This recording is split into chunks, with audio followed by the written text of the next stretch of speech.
कि जब राजा का अहंकार प्रजाहित से ऊपर उठ जाए तो समझ लेना कि उसके शासनकाल का अंत निश्चित है।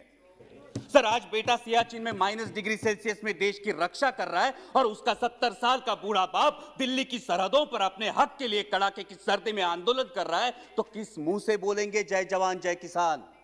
सर, ये बैरिकेड्स लगाना, ये फेंसिंग करना, ये किस प्रजातंत्र का लक्षण है? और वो नीतियों में भी दिखने लगा बेच डाल। बीपीसीएल बेच डाल, बीएसएनएल बेच डाल, एयरपोर्ट्स बेच डाल, सी पोर्ट्स बेच डाल। अब डर लगने लगा है कि यह आत्मनिर्भर भारत की बात हो रही है या फिर चुनिंदा पूंजीपति निर्भर भारत की। लेकिन सवाल यह उठता है अध्यक्ष महोदय कि जिस देश की सार्वजनिक स्वास्थ्य व्यवस्था कोरोना की महामारी में बुरी तरह से एक्सपोज हुई हो, उस देश की प्राथमिकता क्या होनी चाहिए? नया संसद भवन या हर सार्वजनिक अस्पताल?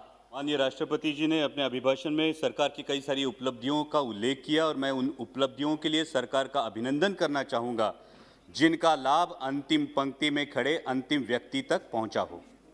राष्ट्रपति जी ने अपने अभिभाषण में नए संसद भवन के निर्माण की बात की, गर्व की बात है। लेकिन सवाल यह उठता है अध्यक्ष महोदय कि जिस देश की सार्वजनिक स्वास्थ्य व्यवस्था कोरोना की महामारी में बुरी तरह से एक्सपोज हुई हो, उस देश की प्राथमिकता क्या होनी चाहिए? नया संसद भवन या हर जिले में हर संसदीय चुनाव क्षेत्र में एक सुसज्ज अत्याधुनिक सार्वजनिक अस्पताल? इस अभिभाषण में और एक बहुत अच्छी बात की गई, वो है आत्मनिर्भर भारत की। जब हम सबने सुना था कि देश को बिकने नहीं देंगे तो हर किसी को गर्व महसूस हुआ था, लेकिन शायद उसके बाद OLX का विज्ञापन कुछ ज्यादा प्रभावशाली साबित हुआ और वो नीतियों में भी दिखने लगा बेच डाल। बीपीसीएल बेच डाल, बीएसएनएल बेच डाल, एयरपोर्ट्स बेच डाल, सी पोर्ट्स बेच डाल। अब डर लगने लगा है कि यह आत्मनिर्भर भारत की बात हो रही है या फिर चुनिंदा पूंजीपति निर्भर भारत की। मैं सचेत करना चाहूंगा कि इस प्रकार से मुक्त अर्थव्यवस्था के आड़े में अगर हम क्रूनी कैपिटलिज्म को बढ़ावा देकर देश के संसाधन चुनिंदा पूंजीपतियों के हाथ में सौंप दे तो देश की आने वाली पीढ़ियां हमें कभी माफ नहीं करेंगी। इसमें राष्ट्रपति जी के अभिभाषण में किसानों की योजनाओं की बात की गई, लेकिन आज जो हमारे अन्नदाता, हमारे किसान भाई दिल्ली की सरहदों पर आंदोलन कर रहे हैं, जिसमें 200 से भारतीय, मैं भारतीय कहूंगा, 200 से भारतीय शहीद हुए, उनके प्रति कोई संवेदना इस अभिभाषण में नहीं दिखाई दी। यह आश्चर्यजनक है। सर, गणतंत्र दिवस में जो घटना घटी उसकी आलोचना अभिभाषण में हुई। हिंसा का कोई समर्थन नहीं हो सकता, ना ही करना चाहिए, लेकिन उसके उपलक्ष्य में इस किसान आंदोलन को बदनाम करने की जिस तरह से साजिश रची गई वो निंदनीय है। पहले बताया गया ये तो सिर्फ पंजाब के किसान है, फिर बोला गया कि ये तो आड़ती है, फिर बोला गया ये खालिस्तानी है, और फिर तथाकथित आईटी सेल ने और मीडिया के कुछ नुमाइंदों ने उन्हें देशद्रोही करार दे दिया। मैं पूछना चाहूंगा कि सर, जो बाप अपने 18 साल के नौजवान बेटे को बोलता है उठ तुझे फौज में भर्ती होना है, तूने बेल्ट की नौकरी करनी है, जो मां अपने बेटे को बॉर्डर भेजते हुए बोलती है कि अगर दुश्मन ने देश पे गोली चलाई तो तूने अपना सीना आगे कर देना है, तो वो देशद्रोही कैसे दिए जाते हैं?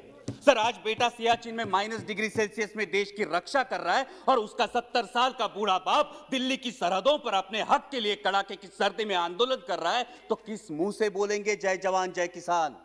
और सर, आज तो देश को 2 नए शब्द मिले हैं, उसमें से एक है आंदोलन जीवी।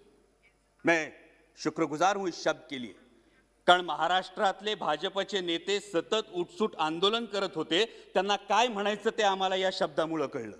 पण ज्या कष्टकरी वर्गासाठी आमचे बाबा आढावांसारखे सामाजिक कार्यकर्ते वयाच्या 90 ठामपणे उभे राहतात, ते मात्र महाराष्ट्राचा अभिमान है। लेकिन मैं पूछना चाहूंगा सर आपके माध्यम से कि जिस देश की स्वतंत्रता की बुनियाद ही आंदोलन हो, उस देश में इस बात का प्रयोग कैसे किया जा सकता है? सिर्फ 1 मिनट में कंक्लूड करूंगा सर।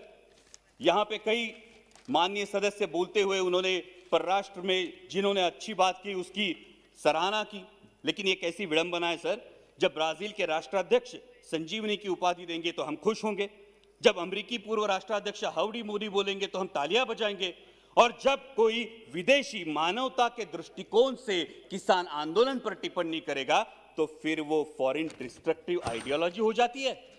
सर, ये बैरिकेड्स लगाना, ये फेंसिंग करना, ये किस प्रजातंत्र का लक्षण है? सर महामहिम राष्ट्रपति जी ने अपने अभिभाषण में आर्य चाणक्य के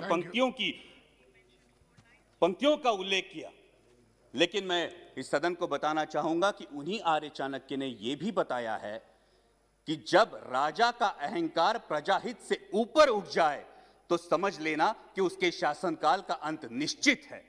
और इसीलिए मैं दरख्वास्त करूंगा कि संवेदनशीलता से इस समस्या का किसानों के हित में हल निकाले, ताकि फिर हर देशवासी गर्व से कह सके जय जवान जय किसान। वीडियो को लाइक, कमेंट और शेयर करना बिल्कुल ना भूलें और ऐसी ही अपडेट्स के लिए चैनल को सब्सक्राइब करें और बेल आइकन को प्रेस करना ना भूलें, ताकि हमारी हर वीडियो की अपडेट आपको सबसे पहले मिले।